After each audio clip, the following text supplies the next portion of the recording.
Join বন্ধুরা। তো আজকে তোমাদের জন্য একটা বাম্পার ক্লাস, টপ 300টা প্রশ্নের আজকে পার্ট 1 ক্লাস করাবো, পার্ট 2 পার্ট 3 করে এরকম মানে এক্সাম পর্যন্ত চলবে আমাদের। বিশেষ করে পেড ব্যাচের ছেলেদের জন্য বা আমাদের মক টেস্টের ছেলেদের জন্য তাদেরকে নাম্বার দেওয়া হয়েছে সব কিছুই। তারপর তারা কি করছে যে আমাকে ভাই রাত 12টার সময় কারা ফোন করে, তারা জানি যে হ্যাঁ দাদা, বাট তোমার দাদা এখন শুধু তোমার একার দাদা না, ঠিক আছে? সববার দাদা আমি এখানে যতগুলো ছেলে আছে, 26,000 ছেলে আছে মনে হয়, 26,000 সবকার দাদা ভাই যাই বলো সবকার সমান আমি। তো সবার কারই করে দিতে হচ্ছে আমাকে, মানে যে যা বলছে। কালকে রাতের বেলায় প্রায় আমি 40 জনকার মতন বের করেছি, আজকে সকাল থেকে মানে 50 জনের মতন বের করেছি, আবার দুপুর দিক করে পুরোটা বলতে পারো যে টোটাল মিনিয়ে আমি 200 থেকে 300 অ্যাডমিট ডাউনলোড করেছি, 200 প্লাস অ্যাডমিট আমি ডাউনলোড করা হয়ে গেছে, বাট একটা পাসওয়ার্ড মনে নেই, কিচ্ছু মনে নেই। তাদের শুধু করেই যাচ্ছি। তো তোমাদেরকে বলবো একটু টাইমটা দেখবে, রাত্রে ফাত্রে এই সমস্ত কল করে না দাদা অ্যাডমিট বার করে দাও, করে দিতে হবে এরকম না, এটা টাইম জ্ঞান করবে, ঠিক আছে? চলো দেখো, আমাদের আজকে তার আগে বল দিই, যারা সিলেবাস কভার করে নিয়েছো বা ইবুক কভার করে নিয়েছো, আমার ইবুকগুলো তোমাদেরকে ফ্রিতে দেওয়া হয়েছে। তো ইবুক যাদের কভার হয়ে গেছে 49টা দিয়ে মক টেস্টটা নিয়ে নাও, দিয়ে অবশ্যই টেস্টগুলো দিয়ে দেখো কটা করে স্কোর হচ্ছে, স্কোরটা অবশ্যই আমাকে জানাবে, ঠিক আছে? প্রাইস মাত্র 49 টাকা, তো অবশ্যই এটা নিয়ে নিতে পারো ভাই, ঠিক আছে? স্লো পড়বো, কোনো তাড়াহুড়ো করবো না, আর যেগুলো বললাম মাথায় রাখবে অ্যাডমিটটা ডাউনলোড করার সময়। ভারতের প্রথম নাগরিক কাকে বলা হয়? এগুলো বিগত বছরের মেমোরি বেসড কোশ্চেন্স, ঠিক আছে? এক্সামে যে পিওয়াই কিউ 100% পিওয়াই কিউ, এটা আমরা বলে দেবো, কিন্তু আর্মি অফিসিয়ালভাবে কোনো পিওয়াই কিউ রিলিজ করে না, তো সেই জন্য আমরা এটা বলবো না। আমরা বলবো যে যে পাবলিশ যখন করছে না তখন তো আমরা কি বলবো যে মেমোরি বেসড কোশ্চেন, ঠিক আছে? তো এগুলো একটু ভালো করে দেখে রাখবে। আর রাষ্ট্রপতি উপরাষ্ট্রপতি যেই টপিকগুলো থেকে তুলছি সেই টপিকগুলো একটু ভালো করে রিভিশন করবে, ইবুক থেকেও করতে পারো বা তোমার কোনো বই থাকতে পারে সেখান থেকেও করতে পারো। চলো অনেক কথা বললাম, এবার দেখো ভারতের প্রথম নাগরিক কাকে বলা হয়? অপশন বি, কাকে বলা হচ্ছে? রাষ্ট্রপতি। তাহলে এটার অ্যান্সার কী হচ্ছে বলো? এটার অ্যান্সার হচ্ছে আমাদের অপশন বি, ঠিক আছে? বেশি লিখবো না, ধরে বলবো আর ধরে যাবো। কোন গ্রহকে লাল গ্রহ বলা হয়? মঙ্গলকে, ঠিক আছে? আর লাল গ্রহের মঙ্গলের কটি উপগ্রহ আছে? 2টি উপগ্রহ আছে, ঠিক আছে? 2টি উপগ্রহ আছে, তাহলে এই জিনিসগুলো মনে রাখবে। এরপরে দেখো 3 নম্বর কি বলেছে? মানুষের শরীরে মোট হাড়ের সংখ্যা কয়টি? তাহলে মানুষের শরীরে মোট হাড়ের সংখ্যা কয়টি? 206টি। তাহলে এটার অ্যান্সার কি হচ্ছে? এটার অ্যান্সার হচ্ছে আমাদের অপশন সি, অপশন এ। তো এই ধরনের টপিকগুলো থেকে একটু বেশি কোশ্চেন্স আসে ভাই, আর এগুলো থেকে বাছা কিছু কোশ্চেন্স করাবো 300টা। তো ওই টপিকগুলো তোমরা একটু নিজেরা রিভিশন করবে, আমার এটুকুই রিকোয়েস্ট। বিশ্বের বৃহত্তম মরুভূমি কোনটি? তাহলে বিশ্বের বৃহত্তম মরুভূমি কোনটি? সাহারা মরুভূমি, ঠিক আছে? তাহলে এটার অ্যান্সার হচ্ছে আমাদের অপশন বি। চলো এরপরে দেখো পরবর্তী 5 নম্বর কি বলেছে? কোন গ্যাসের কারণে রুটি ফুলে ওঠে? কার্বন ডাই অক্সাইডের কারণে রুটি কি হয়? ফুলে ওঠে। তাহলে এটার অ্যান্সার হচ্ছে আমাদের অপশন ডি, ঠিক আছে? চলো এরপরে দেখো পরবর্তী কোশ্চেন 6 নম্বর, এটা 2024-25 প্রায় এটা আসে, তো এবারও আসার চান্সেস আছে। যে গুরুত্বপূর্ণ প্রশ্ন এটা, যে ভারতের, আর ওগুলো তোমাদের হয়েও থাকতে পারে, কারণ আমরা অনেক কিছু করে নিয়েছি, প্র্যাকটিস সেট বলো, গোল্ডেন সিরিজ বলো, ইবুক বলো, মক টেস্ট বলো, সব করা হয়ে গেছে, প্রিপারেশন পুরো ডান বলতে পারো তোমরা, ফ্রি হোক পেড হোক সবার কাছে সেম, ঠিক আছে? ভারতের লৌহমানব কাকে বলা হয়? তো সর্দার বল্লভভাই প্যাটেলকে। কাকে বলা হচ্ছে? সর্দার বল্লভভাই প্যাটেলকে। তাহলে এটার অ্যান্সার হচ্ছে আমাদের অপশন সি, ঠিক আছে? এরপর দেখো 7 নম্বর কোশ্চেন, সূর্যোদয়ের দেশ কাকে বলা হয়? তাহলে সূর্যোদয়ের দেশ কাকে বলা হচ্ছে? জাপানকে। তাহলে এটার অ্যান্সার হচ্ছে আমাদের অপশন এ, ঠিক আছে? চলো এরপর দেখো পরবর্তী কোশ্চেন কি বলেছে? টেলিফোন 8 নম্বর কি বলেছে আমাদের? যে টেলিফোন কে আবিষ্কার করেছিলেন? তাহলে আলেকজান্ডার, কে বলো? আলেকজান্ডার গ্রাহাম বেল, ঠিক আছে? তাহলে আলেকজান্ডার গ্রাহাম বেল। তাহলে এটার অ্যান্সার কি বলো? এটার অ্যান্সার হচ্ছে আমাদের অপশন বি, ঠিক আছে? চলো এরপরে দেখো 9 নম্বর কোশ্চেন, মানবদেহের বৃহত্তম অঙ্গ কোনটি? ত্বক বা চামড়া বৃহত্তম অঙ্গ, ঠিক আছে? চলো এরপরে দেখো আমাদের 10 নম্বর কোশ্চেন কি বলেছে? পশ্চিমবঙ্গের প্রধান ও দীর্ঘতম নদী কোনটি? গঙ্গা, যেটা ভাগীরথী, হুগলি, লেখা আছে দেখো ব্যাকেট দিয়ে সবটা, ঠিক আছে? দেখতে পাচ্ছ। আর আমাদের বাংলার দুঃখের নদী কাকে বলা হচ্ছে? পশ্চিমবঙ্গের বা বাংলার দুঃখের নদী দামোদরকে বলা হয় দুঃখের নদী, ঠিক আছে? দুঃখের নদী কাকে বলা হয়?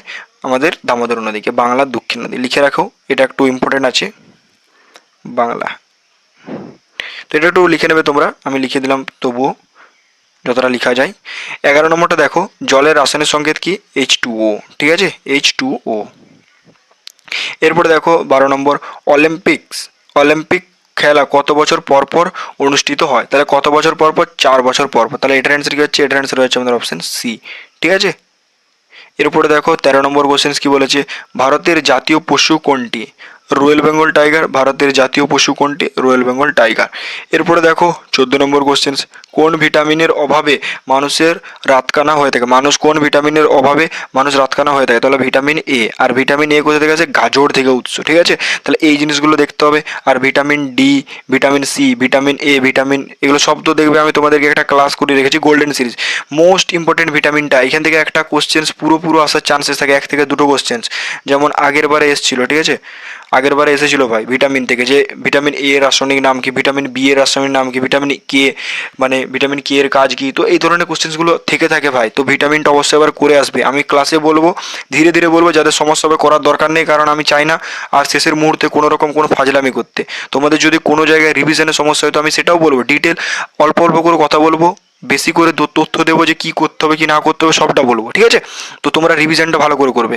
15 নম্বর কোশ্চেন দেখো। এবার দেখো, ভারতের রাজধানী কলকাতা থেকে দিল্লিতে কত সালে স্থানান্তরিত হয়েছিল? 1911 সালে, ঠিক আছে? 1911 সালে। এরপরে দেখো, এরপরে আমাদের কি বলেছে পরবর্তী দেখো, পৃথিবীর উচ্চতম শৃঙ্গ কোনটি? তাহলে পৃথিবীর উচ্চতম হচ্ছে মাউন্ট এভারেস্ট, তাহলে এটার অ্যান্সার হচ্ছে আমাদের অপশন সি, ঠিক আছে? চলো এরপরে দেখো 17 নম্বর কোশ্চেন, শিক্ষক দিবস ভারতের কার জন্মদিন পালন করা হয়? ডক্টর সর্বপল্লী রাধাকৃষ্ণন, ঠিক আছে? ডক্টর সর্বপল্লী রাধাকৃষ্ণন। তাহলে এটার অ্যান্সার কি হচ্ছে বলো? এটার অ্যান্সার হচ্ছে আমাদের অপশন এ। কোশ্চেন, কাগজের আবিষ্কার প্রথম কোন ভারতের কাগজের কাগজের আবিষ্কার প্রথম কোন দেশে হয়েছিল? চীনেতে। কাগজের প্রথম আবিষ্কার করতে হয়েছে চীনে, তাহলে এটার অ্যান্সার হচ্ছে আমাদের অপশন বি, ঠিক আছে? এরপর দেখো আমাদের কি বলেছে 19 নম্বর কোশ্চেনটা, ভারতের স্বাধীনতা সংগ্রামের বিখ্যাত স্লোগান ইনকলাব জিন্দাবাদ প্রথম কে দিয়েছিলেন? ভগৎ সিং। তাহলে ইনকলাব জিন্দাবাদ কে দিয়েছিলেন? ভগৎ সিং। স্টার দিয়ে রাখবে, এটা আসার সম্ভাবনা মারাত্মক লেভেলের, ঠিক আছে? তো এটা স্টার দিয়ে রাখবে। এরপর দেখো 20 নম্বর কি বলেছে, কম্পিউটার কি আবিষ্কার করেন? চার্লস ব্যাবেজ, ঠিক আছে? কম্পিউটার কি আবিষ্কার করেন? Charles Babbage. আর নিউটনের কটি সূত্র বলো? 3টি সূত্র, ঠিক আছে? এটা একটু দেখে রাখবে, সূত্রগুলো দেখে রাখবে তোমরা, বলে দেবো। এবার দেখো, সৌরজগতের ক্ষুদ্রতম গ্রহ কোনটি? বুধ। ক্ষুদ্রতম গ্রহ কোনটি? আর বুধ ও শুক্রের কোনো উপগ্রহ নেই, ঠিক আছে? আর পৃথিবী কত নম্বর গ্রহ? পঞ্চম গ্রহ, ঠিক আছে? পঞ্চম গ্রহ। আর মঙ্গলকে লাল গ্রহ বলা হয়, আর বুধ ক্ষুদ্রতম গ্রহ, আর শুক্র পৃথিবীর বোন বা যমজ গ্রহ বলা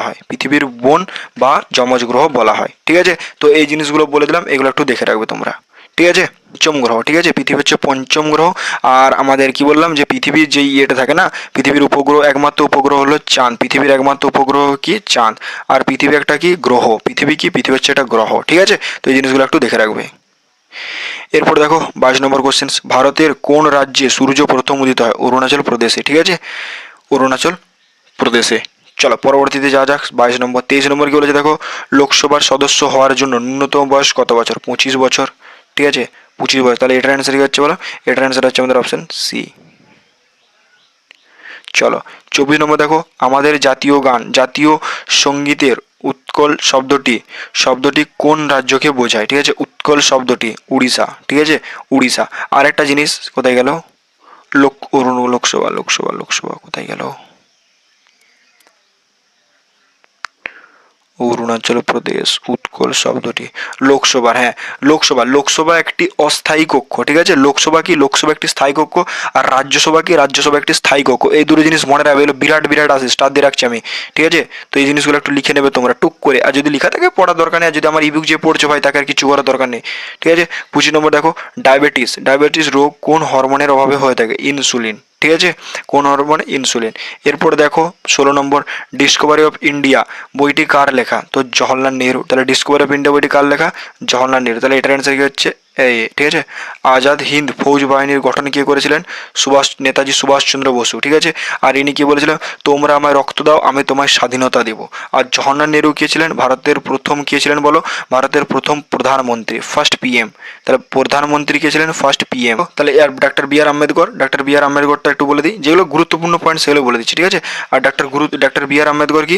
ডক্টর বি আর আম্বেদকর আর্টিকেল 32 কে, মানে আর্টিকেল 32 নম্বর ধারাকে, মানে তিনি কি বলেছেন? সংবিধানের আত্মা, ঠিক আছে? সংবিধানের আত্মা বা হৃদয় বলেছিলেন। আর এনাকে সংবিধানের জনকও বলা হয়, ঠিক আছে? জনকও বলা হয়। কাকে, আমাদের ডক্টর বি আর আম্বেদকরকে। আর ইনি খসড়া কমিটির চেয়ারম্যানও ছিলেন, ঠিক আছে, তাহলে খসড়া কমিটির চেয়ারম্যানও ছিলেন আর ভারতের প্রথম আইনমন্ত্রীও ছিলেন। তাহলে এইখান থেকে আমরা কটা পয়েন্ট পেলাম, একটা হচ্ছে সংবিধানের জনক বলা হচ্ছে, 2 নম্বর কি ভারতের প্রথম আইনমন্ত্রী ছিলেন, 3 নম্বর কি খসড়া কমিটির চেয়ারম্যান বলা হয়, আর 4 নম্বর কি সংবিধানের আত্মা 32 নম্বর ধারাকে কে বলেছিলেন, ডক্টর বি আর আম্বেদকর। তাহলে এতগুলো জিনিস আমরা আজকে দেখো করলাম, পুরো রিভিশন হয়ে যাচ্ছে এক ধরনের, ঠিক আছে। আর এখন রিভিশনটাই দরকার। তোমরা আমাকে অনেক কথা শুনেছো যে এই হচ্ছে দাদা তোমার এই ভুল বলছো এই ভুল বলছো, তবে দেখো আমার মিডিয়ামটা তো তোমরা জানো যে আমি হিন্দি বাংলায় করি না, হিন্দিতেই করছিলাম, তো সেখানে একটু একটু সমস্যা যাচ্ছিলো, তো সেটা বাদ দাও, অত কথা বাদ দাও।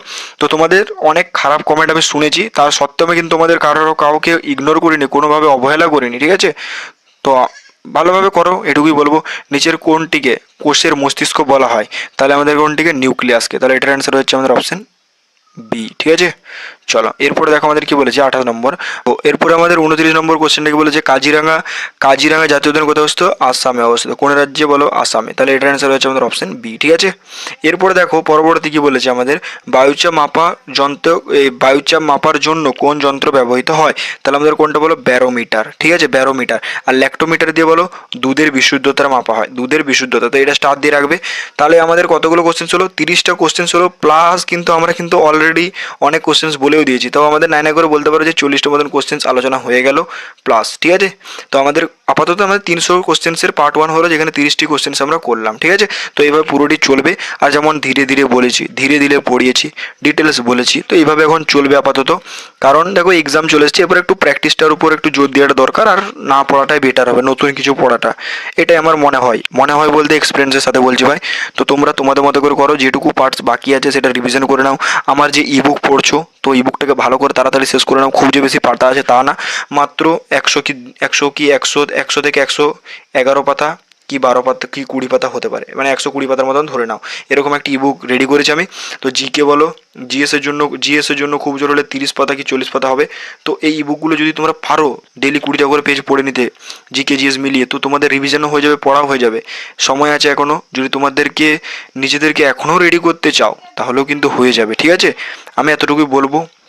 আর শেষে আরেকবার বলে দিচ্ছি, যাদের ইবুক পড়া হয়ে গেছে, সমস্ত কিছু করা হয়ে গেছে, অফিসিয়াল পেপার করা হয়ে গেছে, ফ্রিতে পড়ছো, সব কিছু করা যাচ্ছে, তো তোমাদের অলরেডি মক টেস্ট আছে, তো তোমাদেরকে বলবে মক টেস্টটা নিয়ে নাও 49 টাকা দিয়ে, ধামাকা ধামাকা মক টেস্ট আছে, ডেলি 2-3টে করে এরপর মক টেস্ট লাগাতে হবে। তো মক টেস্টটা নিয়ে নাও, যতবার খুশি দিতে পারো তোমরা এই মক টেস্ট আবার নিয়ে দেখতে পারো, ঠিক আছে ভাই।